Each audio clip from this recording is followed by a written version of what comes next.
I,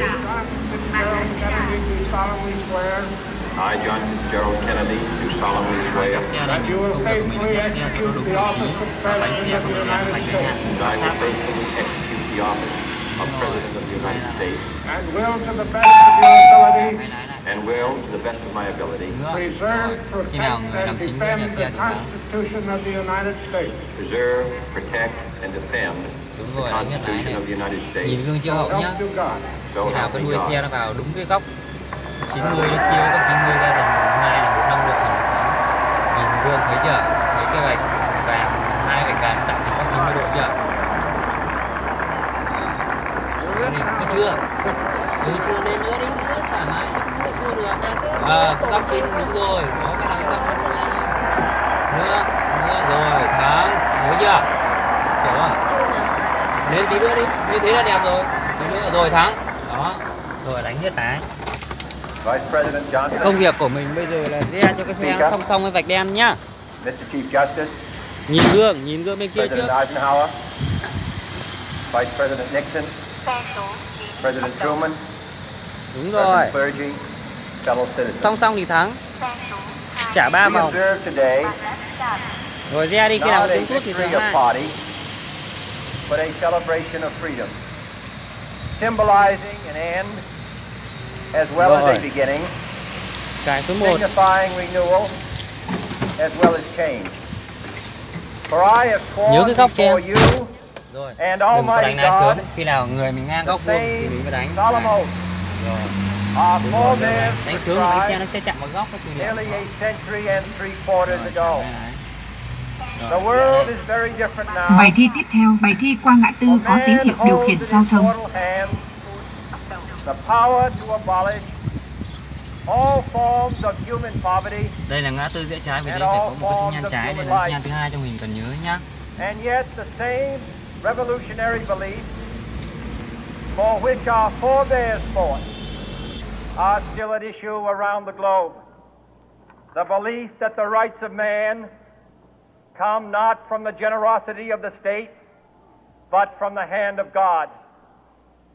We dare not forget today that we are the heirs of that first revolution.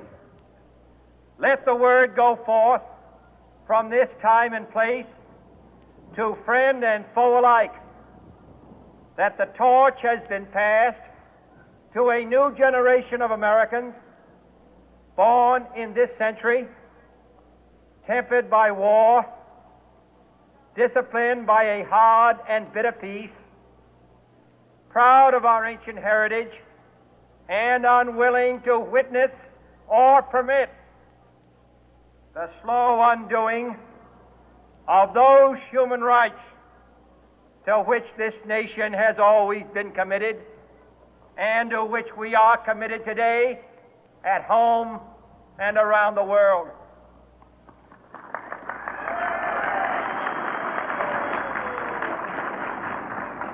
Let every nation know, whether it wishes us well or ill, that we shall pay any price, bear any burden, meet any hardship, support any friend, oppose any foe to assure the survival and the success of liberty.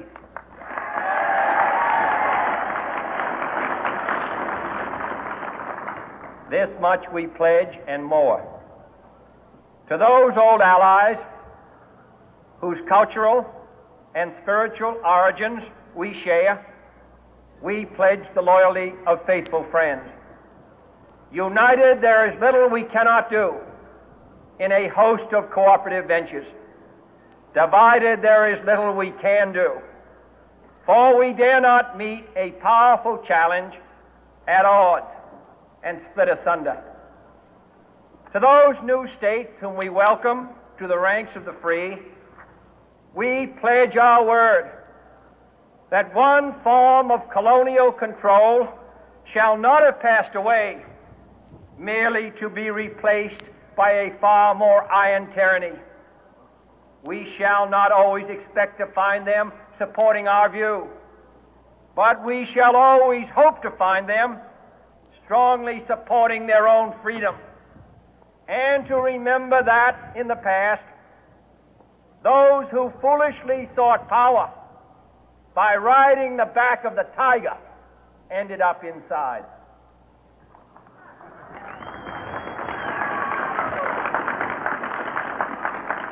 To those people in the huts and villages of half the globe struggling to break the bonds of mass misery, we pledge our best efforts to help them help themselves for whatever period is required, not because the communists may be doing it, not because we seek their votes, but because it is right.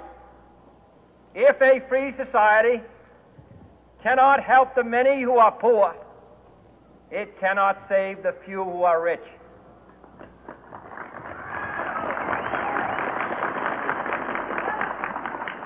To our sister republics south of our border, we offer a special pledge to convert our good words into good deeds, in a new alliance for progress, to assist free men and free governments in casting off the chains of poverty. But this peaceful revolution of hope cannot become the prey of hostile powers. Let all our neighbors know that we shall join with them to oppose aggression or subversion anywhere in the Americas. And let every other power know that this hemisphere intends to remain the master of its own house.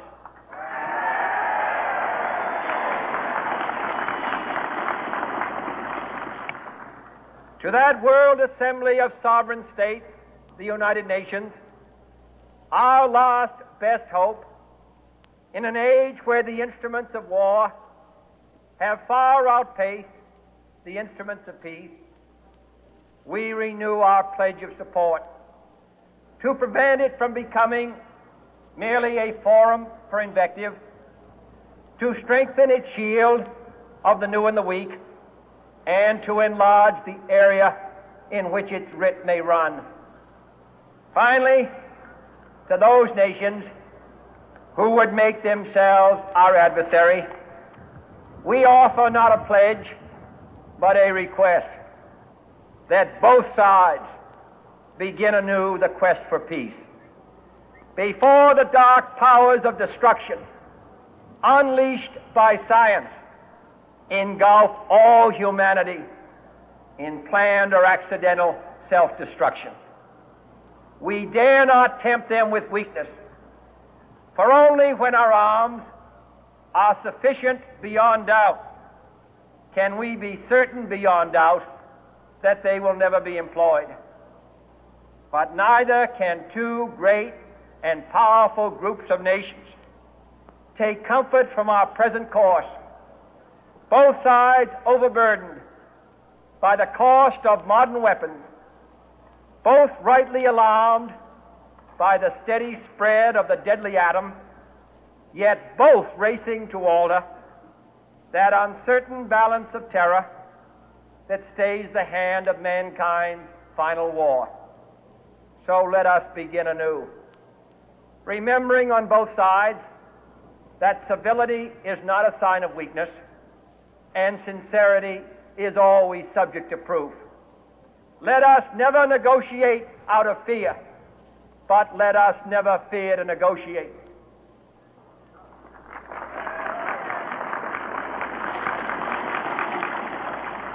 Let both sides explore what problems unite us, instead of belaboring those problems which divide us. Let both sides, for the first time, formulate serious and precise proposals for the inspection and control of arms, and bring the absolute power to destroy other nations under the absolute control of all nations.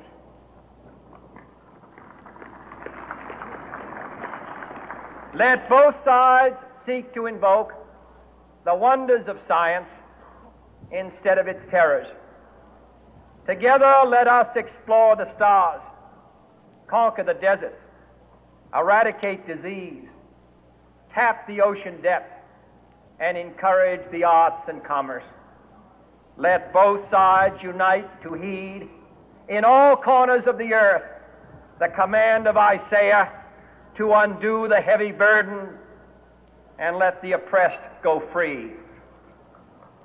And if a beachhead of cooperation may push back the jungle of suspicion, let both sides join in creating a new endeavor, not a new balance of power, but a new world of law, where the strong are just and the weak secure and the peace preserved.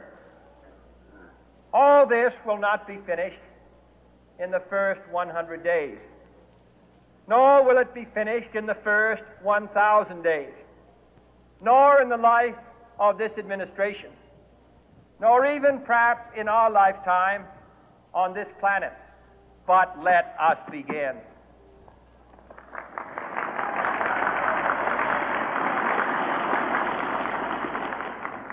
In your hands, my fellow citizens, more than mine, will rest the final success or failure of our course.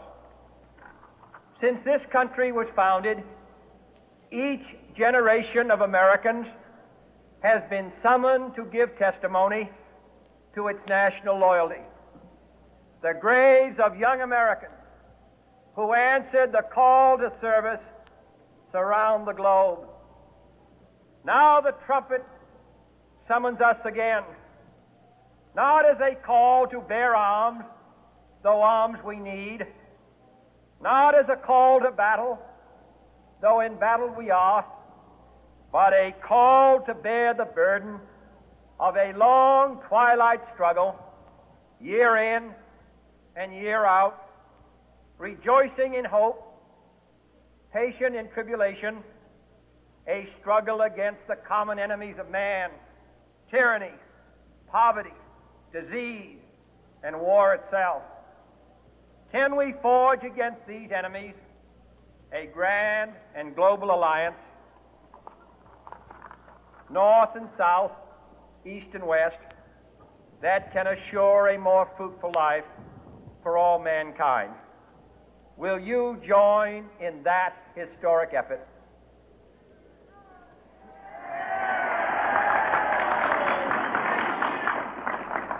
In the long history of the world, only a few generations have been granted the role of defending freedom in its hour of maximum danger.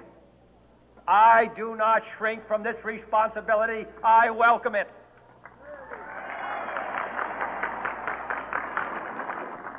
I do not believe that any of us would exchange places with any other people or any other generation. The energy, the faith, the devotion which we bring to this endeavor will light our country and all who serve it.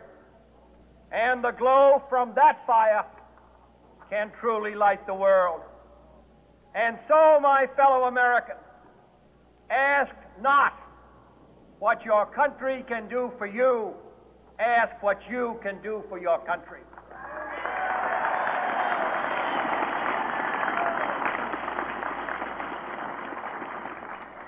My fellow citizens of the world, ask not what America will do for you, but what together we can do for the freedom of man.